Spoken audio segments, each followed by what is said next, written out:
The newest trend on the internet has been all of these Gen Zers complaining about the 40-hour work week. And although many people are pointing to the Federal Reserve and the inflation of the money system, they're not getting the full picture. By the late 1800s, people worked 10 hours a day for 6 days a week, 60-hour work weeks. But that was forever changed by Henry Ford, who reduced the work week to 40 hours. He believed that 8 hours a day, 5 days a week was enough, and people needed one extra day to spend with their family and one day for the Lord. And this guy was pro-people. He paid his workers double the salary of every other company in the industry. And your salary automatically went up if you were married and for each kid that you had. And he offered bonuses to workers for being sober and living a moral life. He even had his staff create a list of jobs that could be done by blind and disabled people. He hired them and paid them double the salary of able-bodied people that worked for his competitors. Now, this is all about to come together. As in 1913, a small group of powerful bankers gained a monopoly over the printing of money through the creation of the Federal Reserve Act. This is the start of the inflation that everyone talks about, and it also gave the banks the ability to do something called fractional reserve banking, essentially to lend out money that they don't have. So if you were to put $100 in a savings account, the bank could take 90 of those dollars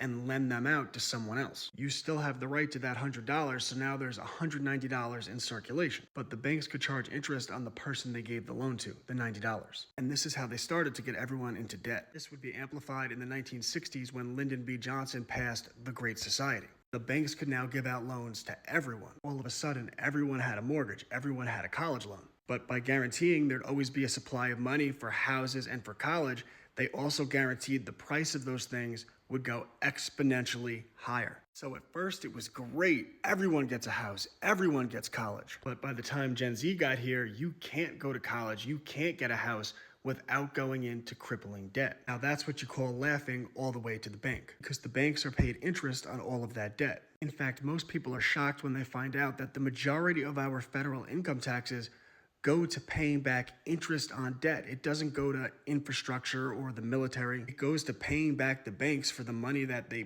printed out of thin air. This is inflation from usury, the practice of giving out loans and charging interest for the money. But it doesn't just inflate the price of money, it deflates the value of your time. So the things you used to get for 40 hours of work now requires 120 hours of work. But there's only 24 hours in a day and you can't get more of it. Now, Henry Ford did not want people in debt because the Bible said that usury is a sin. And Ford took this stuff seriously. So he created a school in which the tuition was free. In fact, he paid you a salary for going to the school. The catch was that you couldn't touch the money. It had to go into a savings account until you graduated. And when you graduated, you would have a job waiting for you and lots of money in your pocket. Ford and most Americans were really against usury at the time. In fact, if you go back to the 1950s, there was something called state usury laws. Financial institutions weren't allowed to charge more than 6% interest. Well, today, Americans pay an average of 27% interest on their credit cards. And that's because the state usury laws were deregulated by the Monetary Control Act in 1980. It gave financial institutions the ability to charge